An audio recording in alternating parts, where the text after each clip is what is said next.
ओम शांति। ओम शांति। आज की तारीख है 24 नवंबर 2022। साकार महावाक्य। बाबा कहते, मीठे बच्चे, तुम्हें श्रीमत पर पूरा पूरा ध्यान देना है। तुम्हें श्रीमत पर पूरा पूरा ध्यान देना है। बाप का फरमान है, बच्चे मुझे याद करो। बाप का फरमान है, बच्चे मुझे याद करो। और नॉलेज को धारण कर दूसरों की सेवा करो। और नॉलेज को धारण कर दूसरों की सेवा करो।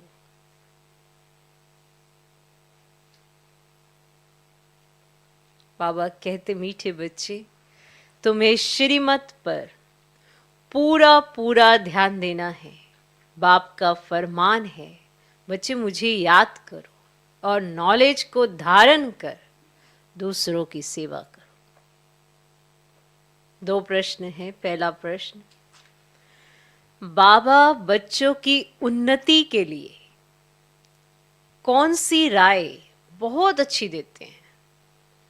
बाबा बच्चों की उन्नति के लिए, कि बच्चे उन्नति को पाएं, प्रोग्रेस हो, इसके लिए कौन सी राय बहुत अच्छी देते हैं?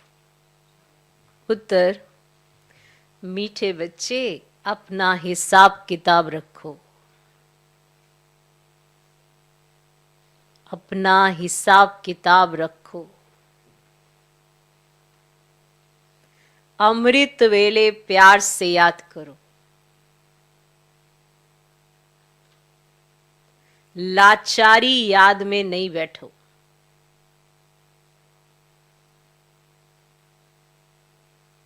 लाचारी याद में नहीं बैठो।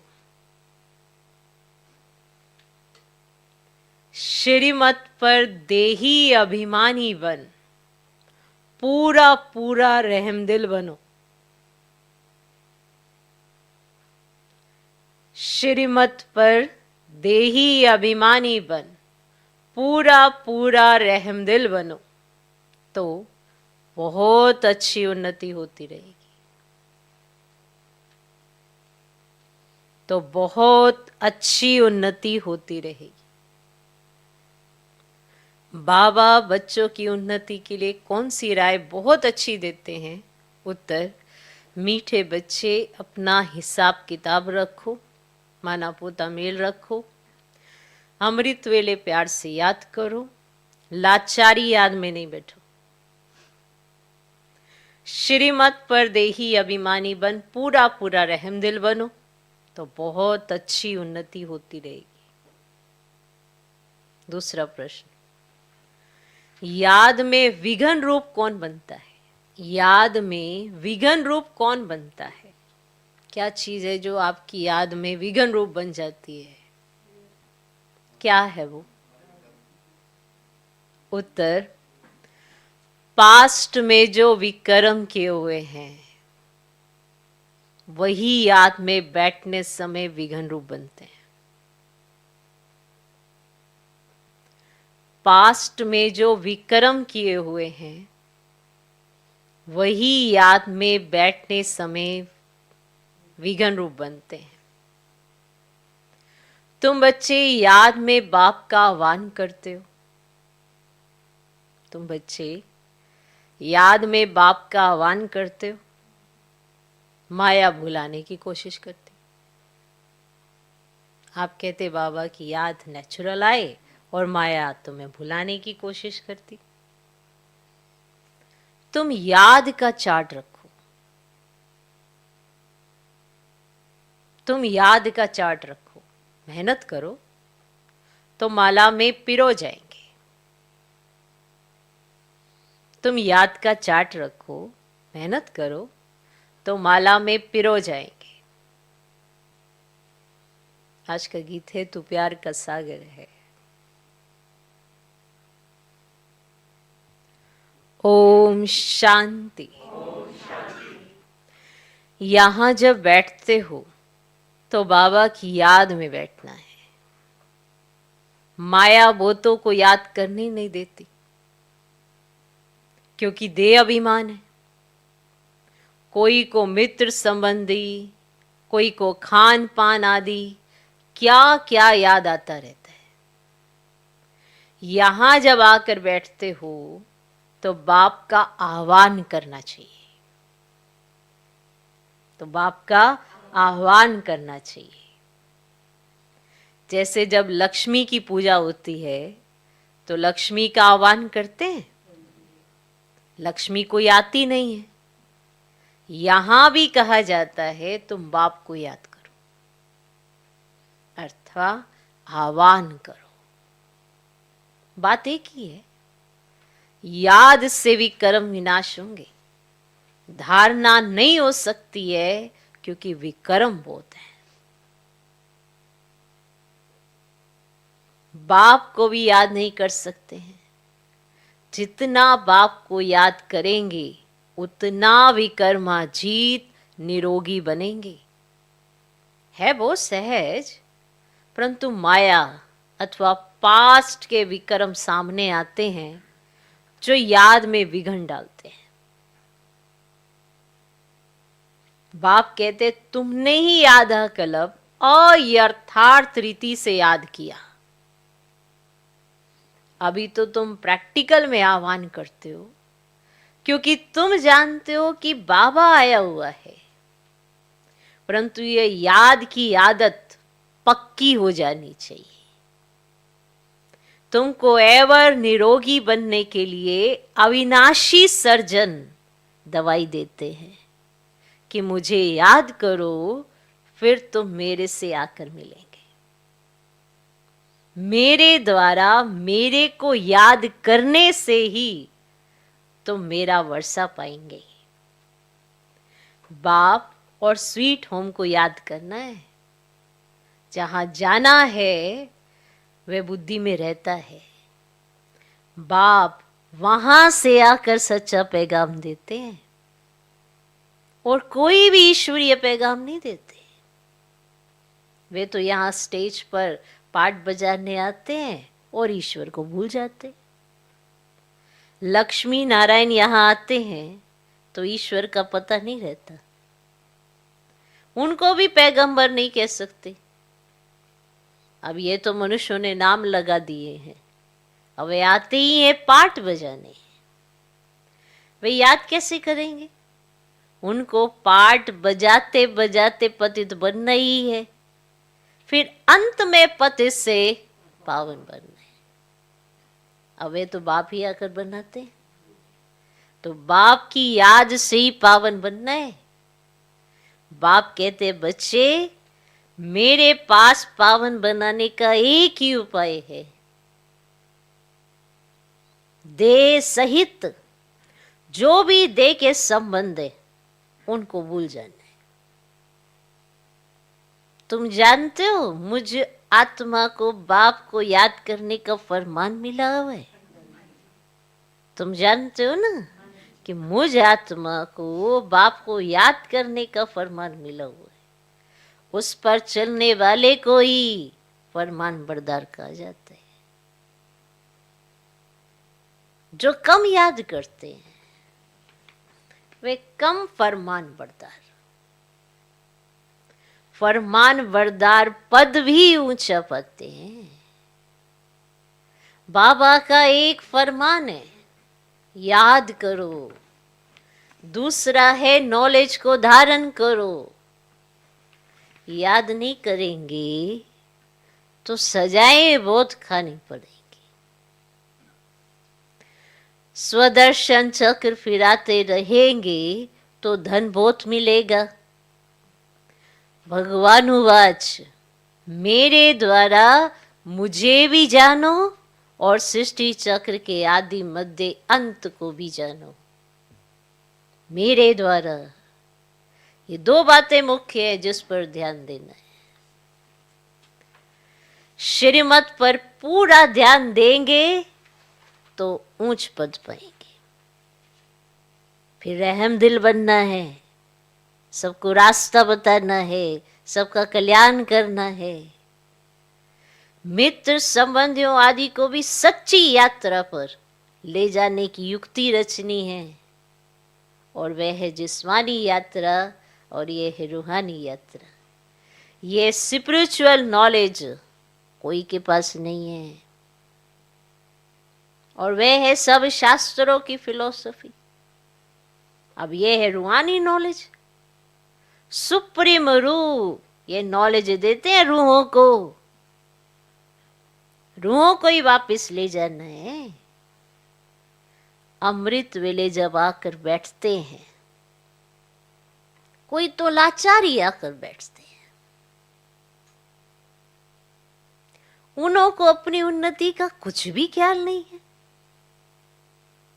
लाचारी मजबूरी से आकर बैठते, तो उन्हों को अपनी उन्नति का कुछ भी ख्याल नहीं है। बच्चों में देह अभिमान बहुत है। देही अभिमानी हो तो रहम दिल बन श्रीमत पर चले। बाप कहते हैं अपना चार्ट लिखो, कितना समय याद करते हैं। आगे चार्ट रखते थे। अच्छा, बाबा को ना भेजो, अपने पास तो रखो। अपनी शक्ल देखनी है। हम लक्ष्मी को वरने लायक बने हैं।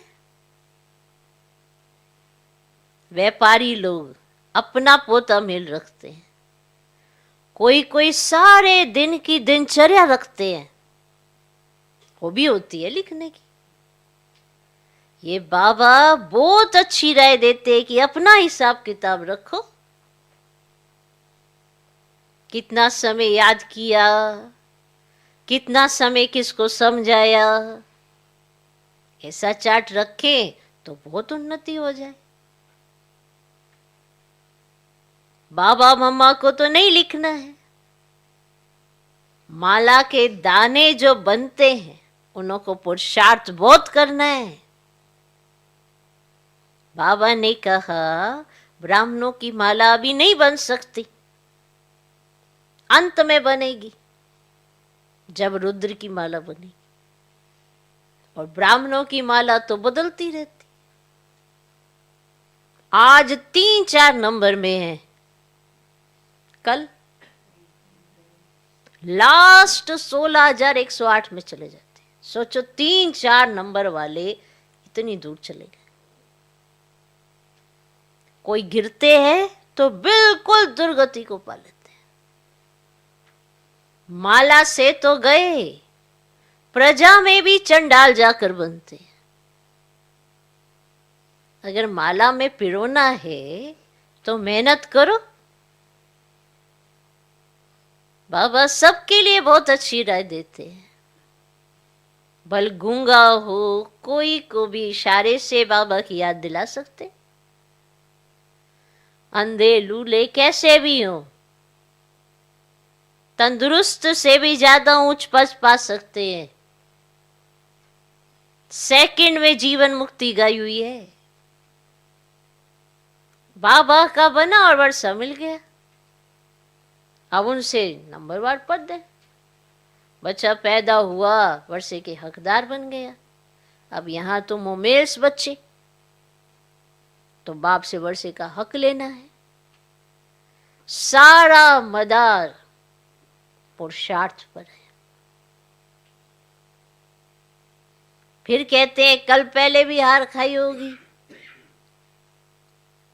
बॉक्सिंग है ना, पांडवों की थी माया रावण के साथ लड़ाई। कोई तो पुरुषार्थ कर विश्व का मालिक डबल सेट ताज बनते हैं, और कोई फिर प्रजा में भी नौकर चाकर बनते हैं। सभी यहां पढ़ रहे हैं। राजधानी स्थापन हो रही है। अटेंशन आगे वाले दानों तरफ जाएगा। 8 दाने कैसे चल रहे हैं, पुरुषार्थ से मालूम पड़ जाते हैं। ऐसे नहीं अंतर्यामी है, सबकी दिल को जानते हैं। पुरुषार्थ के आधार पर सबकी खबर लग जाती है, कितना कौन पुरुषार्थ करता है, कौन सी आत्मा है, सबका पता पड़ जाता है। ऐसे नहीं कि सबकी दिल को जानते, अभी आपने क्या संकल्प किया, अभी क्या संकल्प किया, अभी क्या संकल्प, ऐसे नहीं। बस पुरुषार्थ से आपकी सारी अवस्था पता चल जाती है। नहीं, जानी जाननहार अर्थात नॉलेजफुल है, सृष्टि के आदि मध्य अंत को जानते हैं। बाकी एक एक के दिल को थोड़े ही रीड करेंगे। मुझे थॉट रीडर समझाए, मैंने आप एक सेकंड में ये संकल्प, उसी सेकंड दूसरा संकल्प, तीसरा, बाबा ये थोड़ा करता जाएगा। बाबा तो आपके पुरुषार्थ को देख के समझ जाता है कि कैसे इनके संकल्प चलते रहेंगे, बस उससे ही पता पड़ जाता है। पुरुषार्थ ही सब कुछ शो कर देता है कि आप कौन सी आत्मा। तो बाबा कहते मुझे थॉट रीडर समझाए, वास्तव में मैं जानी जाननहार अर्थात तो नॉलेजफुल हूं। सृष्टि के आदि मध्य अंत की मेरे पास नॉलेज है। यह चक्र फिर से कैसे रिपीट होता है, मैं उस रिपीटिशन के राज को जानता हूं। वे सब राज तुम बच्चों को समझाता हूं। हर एक समझ सकते हैं कि परमात्मा कौन है और कितनी सर्विस करते।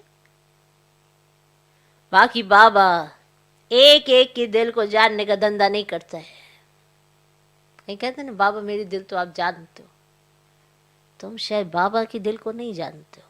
जिस दिन जानने लग गए उस दिन ये भी कहने की जरूरत नहीं पड़ेगी, बाबा आप मेरी दिल को जानते हो।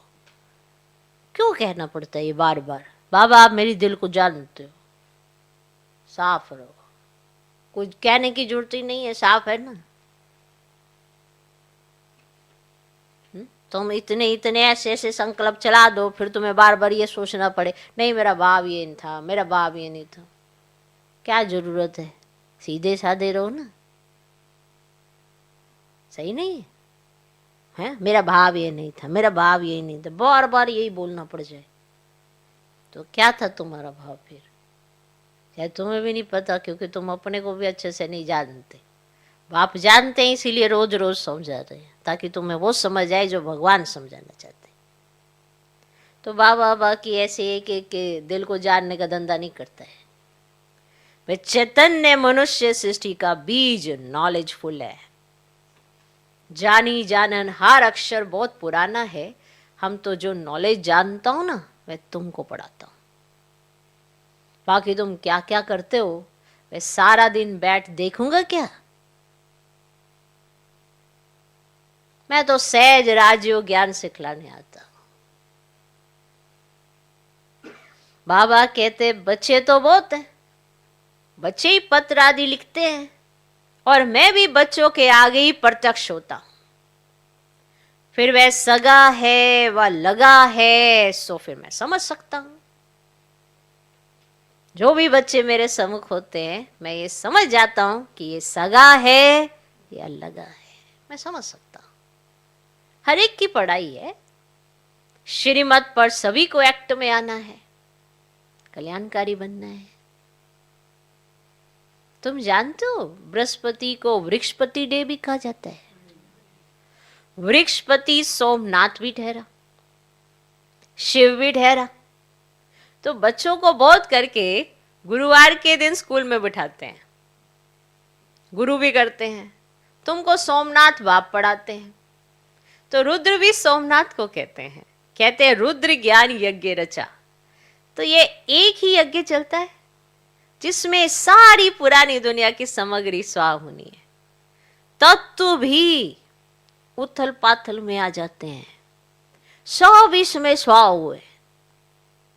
सामने महाभारत लड़ाई खड़ी है, खड़ी है, तो ये सब शांति के लिए यज्ञ रचते, परंतु मैटीरियल यज्ञ से शांति हो न सके। इस यज्ञ से विनाश ज्वाला प्रकट होती है। तो ये भ्रष्टाचारी दुनिया इसमें स्वाह होने वाली है। तो ये सब बच्चों को देखना, तो ये सब बच्चों को देखना है। देखने वाले बड़े महावीर चाहिए। मनुष्य तो हाय हाय करेंगे, हाय हाय, और तुम्हारे लिए लिखा हुआ है रुआ मौत मलू का शिकार। और सत्युग में बहुत थोड़े मनुष्य थे, एक धर्म था। तो अब कलयुग के अंत में देखो कितने मनुष्य हैं, कितने धर्म है, तो ये सब धर्म कहाँ तक चलेंगे? सत्युग जरूर आना है। तो अब सत्युग की स्थापना कौन करेंगे? रचता बाप ही करेंगे। तो कलयुग का विनाश भी सामने खड़ा है। तुम भूल गए हो कि गीता का भगवान कौन है? भगवान ने स्वर्ग की स्थापना की, इसमें लड़ाई की तो देखो बच्चे कोई बात ही नहीं है। उसने माया पर जीत पहनाई है। इस राज को ना समझ उन्होंने ना असुर और देवताओं की लड़ाई दिखाई है, और वह तो होती ही नहीं है। तो तुम बच्चों को बाप द्वारा जो पास्ट, प्रेजेंट और फ्यूचर है ना की नॉलेज मिली हुई है, तो ये स्वदर्शन चक्र तुमको फिराना है, बाप और रचना को याद करना है। तो कितनी सहज बात है। तो बाबा ने कहा अच्छा गीत क्या? तो प्यार का सागर है। तो आज बाबा ने लिखा है तुम ocean of knowledge, ocean of bliss लिखते हो, बाकी ओशन ऑफ लव भी जरूर लिखना है। तो बाप की महिमा बहुत है। तो परंतु सर्वव्यापी कहने से ना बाप की महिमा ही गुम कर दी है। अब श्री कृष्ण के लिए भी लिखा है 16,108 रानियां थी, और जन्माष्टमी के दिन श्री कृष्ण को झूले में झूलाते हैं। परंतु किसको भी पता ही नहीं कि श्री कृष्ण ही श्री नारायण बनते हैं, राधे फिर लक्ष्मी बनती है, लक्ष्मी फिर जगदम्बा बनती है। अब ये कोई नहीं जानते। तो बाप कहते हैं मेरे को जानने से ना तुम सब कुछ जान जाएंगे। परंतु जो देही अभिमानी नहीं बनते उनको धारणा भी नहीं होती। जो देही अभिमानी नहीं बनते ना उनको धारणा भी नहीं होती है। आधा कल्प तो देह अभिमान चला है, और सत्युग में भी परमात्मा का ज्ञान नहीं रहता। अब यहाँ पाठ बजाने आते हैं और परमात्मा को भूल जाते हैं। अब ये तो समझते हैं ना आत्मा एक शरीर छोड़ दूसरा लेती है, परंतु वहां तो देखो बच्चे कोई दुख की बात ही नहीं होती। ये परमात्मा की महिमा है, ज्ञान का सागर, प्रेम का सागर। और कहते ना एक बूंद के प्यासे, और एक बूंद है मन मना भव मध्य जीवव। देखो इसमें सारे राज आ जाते हैं। ये मिलने से ना हम विषय सागर से क्षीर सागर में चले जाते। वो एक बूंद कौन सी है? मन मना भव मध्य जीवव। और स्वर्ग में घी दूध की नदियां बहती है। अब ये सब महिमा है ना, बाकी ऐसे घी दूध की नदी थोड़े हो सकती है। हाँ, जो आप रोटी लेके जाओगे और घी लगवा लोगे, ऐसे कोई नदी थोड़ा होती है कि अरे ये देखो ये पानी नहीं ये नदी है घी की, ऐसे थोड़ा होता। तो ये सब महिमा है ना, ये महिमा है। ऐसे मानो कहा जाता है ना ये देखो कितना मन प्यारा है, इससे डिनोट करते ना किसी चीज से, तो ये महिमा है। बाकी घी दूध की नदी थोड़े ही हो सकती है। तो ये भी तुम जानते हो स्वर्ग किसको कहा जाता है। भला अजमेर में मॉडल है, परंतु जानते कुछ नहीं। तुम कोई को समझाओ ना तो झट समझ जाएंगे। बाकी ये रास विलास तो खेल कूद है। जैसे बाबा के पास आदि मध्य अंत का ज्ञान है, तो तुम बच्चों की बुद्धि में भी फिरना चाहिए। बाप की महिमा एक्यूरेट सुनानी है। उनकी महिमा अपरम अपार है। सब एक जैसे नहीं हो सकते ना, हर एक को अपना अपना पाठ मिला हुआ है। पोप का भी अगर ड्रामानुसार पाठ होगा तो मिलेगा, अगर दूसरा होगा तो फिर आगे चलकर देखेंगे। जो दिव्य दृष्टि से दिखाया था वे सब इन आंखों से देखेंगे। विष्णु का साक्षात्कार किया है तो वहां भी प्रैक्टिकल जाएंगे, फिर साक्षात्कार होना बंद हो जाएगा। और सतयुग त्रेता में तो ना साक्षात्कार है ना भक्ति है, फिर भक्ति मार्ग में तो ये सब बातें शुरू हो जाती हैं, कितनी अच्छी अच्छी बातें बाबा समझाते हैं, है ना, जो फिर बच्चों को औरों को समझानी है तो बहनों भाइयों आकर बाप से वर्षा लो। तो उस ज्ञान से परमात्मा को सर्वव्यापी के महिमा ही गुम कर दी है और गला नहीं करती है। तो तुम बच्चे यथार्थ महिमा जानते हो? अच्छा, मीठे मीठे से खिला दे बच्चों प्रति माता पिता बाप दादा का याद प्यार और गुड मॉर्निंग। रूहानी बाप की रूहानी बच्चों को नमस्ते। हम रूहानी बच्चों की भी रूहानी बाप को नमस्ते नमस्ते नमस्ते। Good morning good morning good morning. धारणा के लिए मुख्य सर पहला पॉइंट, हर एक्ट श्रीमत पर करनी।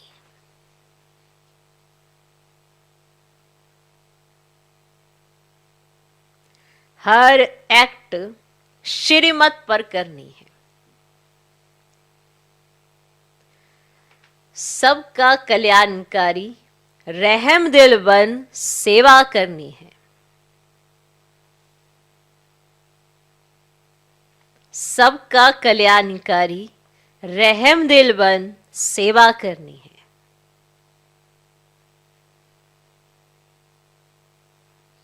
दूसरा पॉइंट,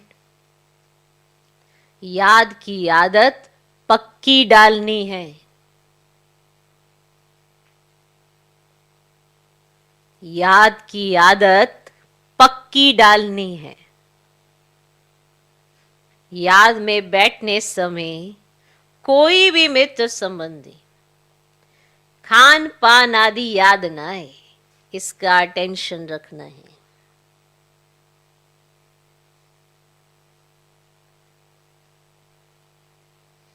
याद में बैठने समय कोई भी मित्र संबंधी खान पान आदि याद ना आए, इसका अटेंशन रखना है। याद का चार्ट रखना है।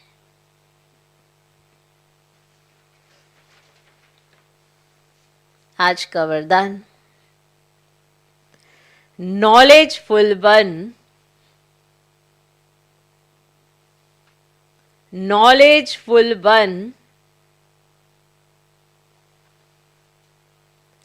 व्यर्थ को समझने, मिटाने और परिवर्तन करने वाले नेचुरल योगी भव। नॉलेजफुल बन, व्यर्थ को समझने, मिटाने और परिवर्तन करने वाले नेचुरल योगी भव। नेचुरल योगी बनने के लिए मन और बुद्धि को व्यर्थ से बिल्कुल फ्री रखो। इसके लिए नॉलेजफुल के साथ साथ पावरफुल बनो। भले नॉलेज के आधार पर समझते हो कि ये रोंग है, ये राइट है, ये ऐसा है, लेकिन अंदर वे समाओ नहीं। रोंग को रोंग तो समझ में आ रहा है, लेकिन रोंग ही अंदर समाये जा रहे हो। ज्ञान अर्थात समझ, और समझदार उसको कहा जाता है जिसे समझना भी आता हो, मिटाना और परिवर्तन करना भी आता हो। ये नहीं किसी चीज को आपके ये गलत है या सही है उसका डिफरेंशिएट करने लगे और फिर गलत को भी अडॉप्ट करने लग गए। समझना आ गया, समझ लिया कि ये गलत है, तो मिटाना और परिवर्तन करना भी आता हो। तो जब व्यर्थ वृत्ति, व्यर्थ वाइब्रेशन स्वाहा करो, तब कहेंगे नेचुरल योगी। आपकी व्यर्थ वृत्ति समाप्त हो जाए, आपके व्यर्थ वाइब्रेशन खत्म हो जाए, तब जाके हम नेचुरल योगी बनेंगे। दादियों को देखते हो, महारथियों को देखते हो, तो वो नेचुरल योगी हैं, उनका व्यर्थ नहीं चलता। और अभी ब्राह्मण व्यर्थ पर जीत पाने की नहीं मेहनत में लगे पड़े हैं। कोई भी व्यर्थ उठता है, कोई दृष्टिवृत्ति ऐसा कोई गई, क्या गई, ये रोज रोज क्या जाना व्यर्थ की तरफ, गलत की तरफ, ये कैसे जा सकता है? जब आपने एक बार समझ लिया ये रोंग है, तो रोंग क्या बार बार देखने जाओगे? एक बार समझ आ गया ये रोंग है तो बस खत्म। एक बार आपने अपनी बुद्धि को कह दिया ये रोंग है, तो उसी दिशा की तरफ बार बार जाना पड़ेगा क्या? वापिस वापिस अपने आप को कहने की ये रोंग है, रोंग है, रोंग है। एक बार आपको समझ आ गया ये रोंग है तो मेरे जीवन के लिए नहीं है, मुझे नहीं करना, तो नहीं जाना। ये तो इतनी नेचुरल प्रैक्टिस हो जानी चाहिए। तो ये होगी तब जब आपकी व्यर्थ वृत्ति, व्यर्थ वाइब्रेशन स्वा हो चुके होंगे, तब जाके आप नेचुरल योगी बनेंगे। अभी जो ये मेहनत चल रही है, योग के समय भी आप मना योग नहीं कर पाते हैं, और वैसे भी जब चलते फिरते हैं तो भी बुद्धि कभी इधर कभी उधर, कैसे कैसे संकल्प रच जाते हैं, और फिर बहुत समय तक चलाने के बाद फिर भारी हो जाते हैं, फिर समझ में आता है तो गलत है। तो अभी बड़ी मेहनत बाकी है फिर तो, क्योंकि कारण क्या है कि आपकी व्यर्थ वृत्ति है और व्यर्थ वाइब्रेशन है, ये नहीं खत्म हो रहे। ये खत्म करो तो आप नेचुरल योगी बन जाएंगे। इसका स्लोगन, व्यर्थ से बेपरवाह रहो, मर्यादाओं में नहीं। मर्यादाएं, धारणाएं, उसमें लापरवाही नहीं चाहिए। उसमें लापरवाही हुई, खत्म। व्यर्थ से बेपरवाह रहो, माना व्यर्थ में मुझे जाना ही नहीं है, उनकी परवाह करनी ही नहीं है व्यर्थ की। कहीं होते ना, क्या कहेगा, ये होगा वो होगा, नहीं, पर मर्यादाओं में नहीं। मर्यादाओं में हमेशा सख्त होना चाहिए, अपने लिए भी। दूसरों को तो हम बड़ा सुनाते हैं, ये नहीं करना, ये नहीं करना, ये नहीं करना, और खुद तो व्यर्थ से बेपरवाह रहो, मर्यादाओं में नहीं।